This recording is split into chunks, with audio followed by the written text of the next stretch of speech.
Loneliness is often seen as an emotion, but neuroscience shows the brain treats it as a signal that something about connection feels off.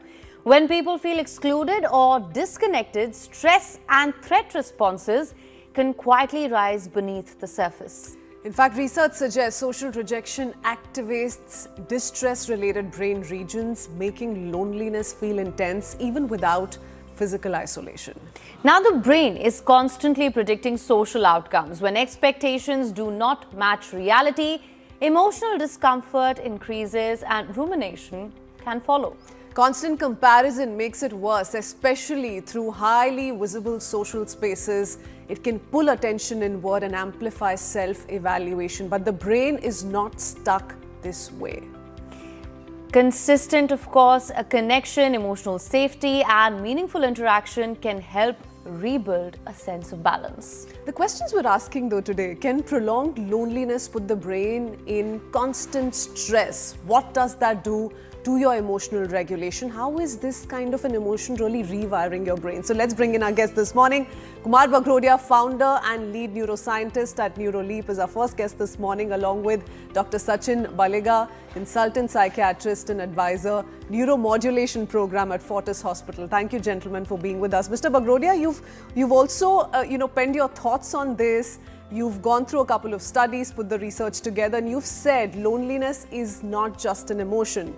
You've brought in the neuroscience perspective to the entire story. So tell us, when someone feels lonely, what exactly is happening inside their brain? Is their brain actually experiencing pain? Well, first of all, thank you for having me on the show. Loneliness is not just an emotion. It's a state of the brain. And in brain scans, you can actually see that loneliness activates the same threat networks as if the person is experiencing a physical danger. And hence what it does is your brain starts reading isolation as a survival risk.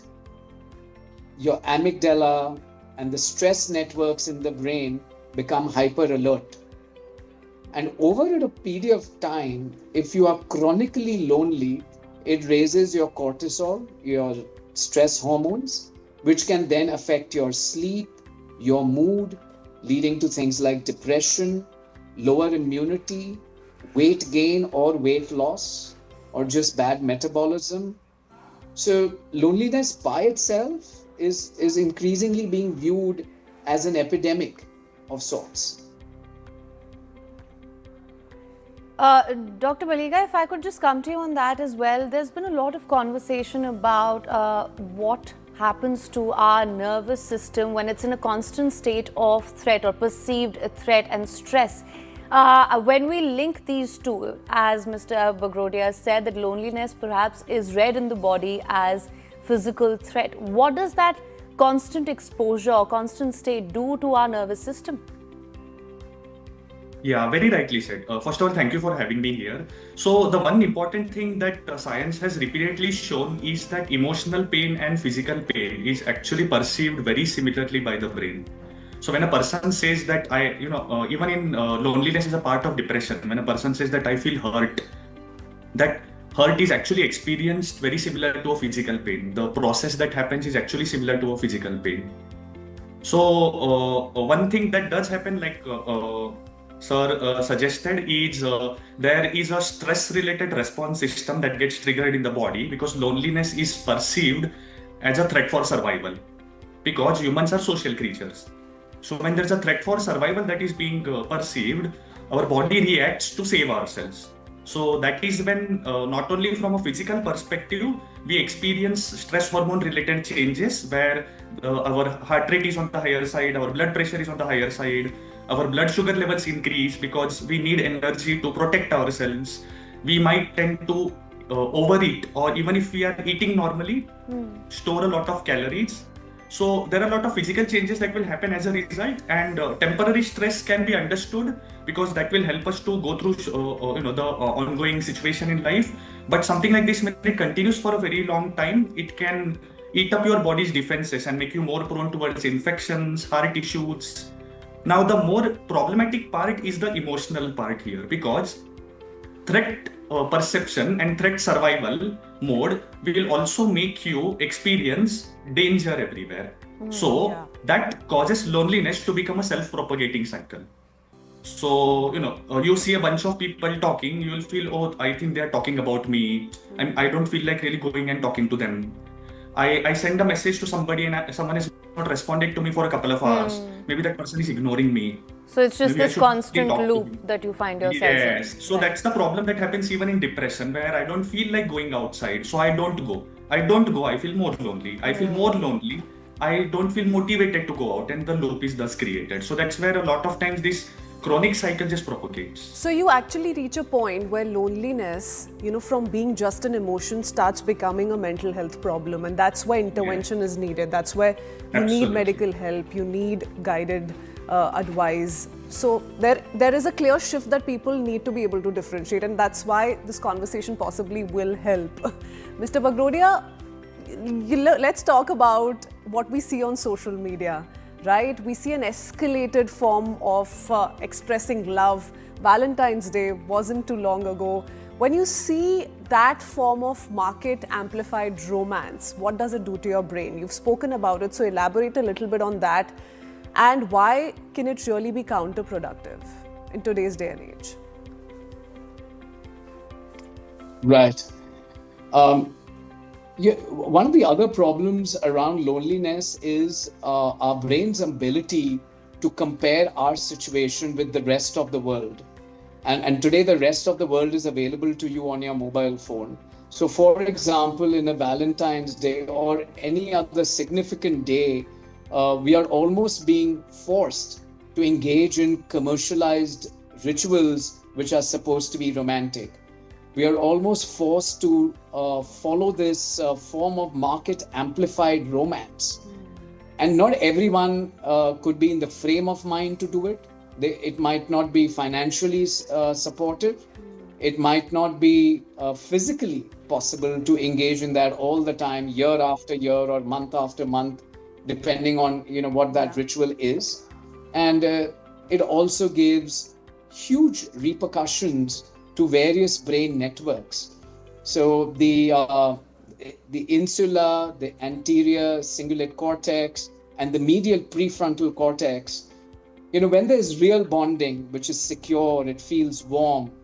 But when that attachment is absent and you're only following the market amplified sort of rituals or the commercial rituals, then you actually feel a bit threatened or disrupted. And then it can amplify the feeling of exclusion.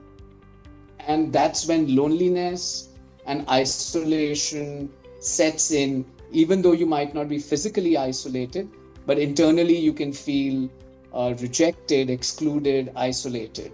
And that's my problem with some of these commercialized rituals of what they think is bonding, but actually it is just commerce which is trying to take over romance and push it down our throats in a certain manner.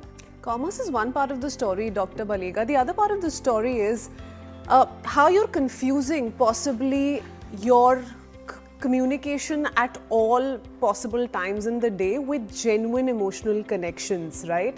So in this day and age, with the kind of social media exposure that everyone has, that's the confusion. That's where the confusion really lies. Now, we are living a life where we're more connected than ever, but yet most of the people out there are feeling lonely. Don't you think that's another complicated part to the story? Yeah. No, that's where the social media is a very two-pronged kind of a situation, a double-edged sword kind of a situation, where you have complete access all the time. You doom scroll and spend hours watching something, but at the end you might not only get lonelier, but one important thing about loneliness is that it's different from being alone. Loneliness is a disparity between what is the perceived need and what is available with me.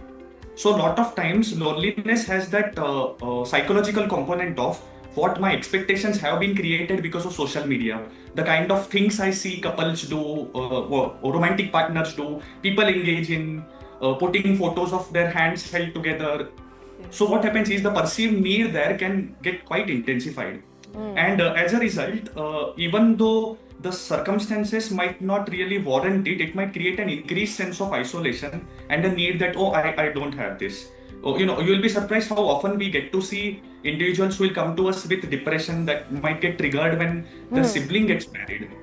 And they feel, oh, I have to find a partner. Why am I not able to find a partner? How much time will I take? Will I find the same one? So that pressure that gets created is I think half the game, because of which social media can do more wrong Not than right. everyone's love language is the same, right? So you end up setting that expectation onto your partner, Yeah. and you start thinking that if I am not being treated the same way, this person possibly doesn't love me, Right. which is very misleading in itself. Right, and in Absolutely. fact, Dr. Baliga, if I could just come to you on that as well, when we talk about social media exposure as well, there's a lot of hacks which are available also, a lot of medical or mental health advice that one may be exposed to as well. Neuroplasticity seems to have become the buzzword, where many would claim that you can actually rewire your brain. Do you think that's true, and do you think that has anything to do with breaking away from these patterns of feeling lonely, consuming this content, that making you feel some type of way, and that loop continuing? Absolutely. So the older adage that your brain tends to develop till you're 25 or something, and beyond that there is no development, is actually a very false thing. Because in the last couple of decades, we know quite well that every single thing you do and you experience on a day-to-day basis tends to train your brain and develop new synapses, develop new connections, such that it learns and kind of proceed ahead. Now this thing holds true in either directions. So that's why somebody who is engaging in social media a lot might, in the bad direction, develop that as a way of handling negative emotions. So I doom scroll when I feel lonely. On the other hand, it can also be used to develop meaningful conversations, where I join clubs, I join groups, where I can reach out to people, have meaningful conversations. Thereby, it makes me feel less lonely and more attached to people. And a lot of people actually struggle with expressing emotional needs, I think, and that's another problem. This conversation is so led. That's what Right. makes it so very interesting too. Dr. Bagrodia, Mr. Bagrodia, I also want to understand from you what your thoughts are on what can be done then. So let's look at what should a person who's dealing with this, who's feeling really low, who's possibly feeling lonely, how can they recover their brain from this feeling? So what actually helps rewire the brain towards better connection and possibly emotional safety as well? Absolutely. Loneliness is one of the sort of easier things to tackle in the mental health spectrum, if you will. One, of course, is the obvious, is to go out and engage in activities within groups, whether small or large, where you find a common thread of liking or of tastes. So whether it is music, whether it is playing a sport, whether it is even watching and being part of a sporting spectacle. And that's one of the reasons you will find that live entertainment and live sports are growing. It's booming in India, because people find that sense of camaraderie, sense of belonging within that larger purpose. The second part is to biologically tackle loneliness, which is go out in the sun, get enough morning sunlight, be with nature. Surprisingly, even when people are alone, but they are amidst nature, the effects or the negative effects of loneliness are not that pronounced. So being in a forest, being amidst lush greenery or on the beach side are very helpful. The third one I would say is cultural. Being part of a community, which could be one from your, let's say, alumni networks or areas you've grown up in. They can add a sense of nostalgia. They can add a sense of shared and collective history, which is very, very powerful for the individual. Where even if you've not known people for very long and you don't have strong bonds with them individually, but because you're part of this larger network, there is a sense of belonging and a sense of oneness. So I'd say all of these things are very helpful. Right. Dr. Palika, I want to come to you on that as well. It may not be, when we talk about love language, when we talk about expression of emotion, it may not be very easy for some older adults now who are experiencing loneliness to connect and find a sense of community. How do you think this can be inculcated at an earlier age? Perhaps developing loneliness and the feeling of loneliness also has something to do with how a child has learned how to conduct themselves in social groups, how to manage social disagreements within their community, with friends. Do you think that has an impact? It's something that can be inculcated early on so that a child is better prepared to then deal with such emotions later in life? So early warning signs. What are those early warning signs that people must latch on to so that they're not sort of letting loneliness get to a mental health space? Right, and also if there is perceived threat, how can one better regulate their emotion to then deal with it? Oh, that's a lot of thing to But talk we don't about. have too much time, so we'll need you to answer this in 30 seconds. One thing I'll tell you, I think there are two questions. One is related to approach towards prevention, and one is what to do now. I will talk, I just say a couple of lines on what to do now. I think one important thing that comes from a psychological point of view, which adds to what Bagdodia sir just spoke of, is that a lot of times as a part of loneliness, even though you know you are supposed to do these things, you don't feel like. The motivation is not there. So many times this is where we talk with individuals about breaking down that same situation or that same thing into multiple pieces, where who have to go and talk to one person, it seems practically impossible for me, or go and join some group. So a lot of times what we say is, when you have a group of people that are talking, you don't need to go and talk, be around them. So what happens with loneliness and that perceived rejection is, there is a biased interpretation that forms right before you have even done the task, where you feel, oh, it's not going to work out, there's no point to it, it's not going to happen anyway. So what we tell people is that instead of, we tend to wait for that feeling to do that task. But the opposite can also hold true, where even if you don't feel like and you engage in it, you might actually see at the end of it that, oh, it's not as bad as I thought, which gives that feedback to your brain and which rewires it to give it a chance another time. And that's how you can slowly and stepwise kind of a way bring yourself out of it. From a preventive perspective, I think what becomes extremely important for the younger generation, and it's a good opportunity for me to discuss here when I am live on a show like this, is exposure to social media. And perceived expectations, and what are the social expectations and what is the reality. Somewhere that reality check and that comparison and competition comes from a very young age. I mean, I can give you examples of kids these days who will send you friend requests on LinkedIn when they are in 6th standard, 7th standard. So there is so much of societal pressure and comparison, where a particular group you have to belong to, a particular internship you have to do, a particular place you have to reach. I think this hyperactivity is partly to be blamed for where people's minds are at, and how over-connectivity is also sort of leading to isolation, because you're not being able to really place yourself in any of the domains, and you're kind of feeling isolated at all times. Very quickly, Mr. Bagrodia, we need to wrap up. What do you think is the biggest misconception people have about loneliness, and from a neuroscience perspective? So one of the biggest misconceptions that people have is that if they keep a very busy social calendar and they're always at social gatherings or going out with friends or family for vacations or partying or clubbing or even at sporting events or cultural events, and if they keep busy with people around them, even if they are with people who they have close bonds with, they will not feel lonely. That's a gross misconception. People can be married yet lonely. People can be with partners yet lonely. People can be in an intimate group of friends all the time and yet feel lonely. So loneliness, whilst, like I said, it is circumstantial in terms of your environment and people around you and the activities you're engaging in, it's also cultural. it's also biological, and it's relational to what you view in your stage of life as bonding, to what you view or what your brain seeks in that stage of evolution of your life. Are you seeking just connection with one person right now?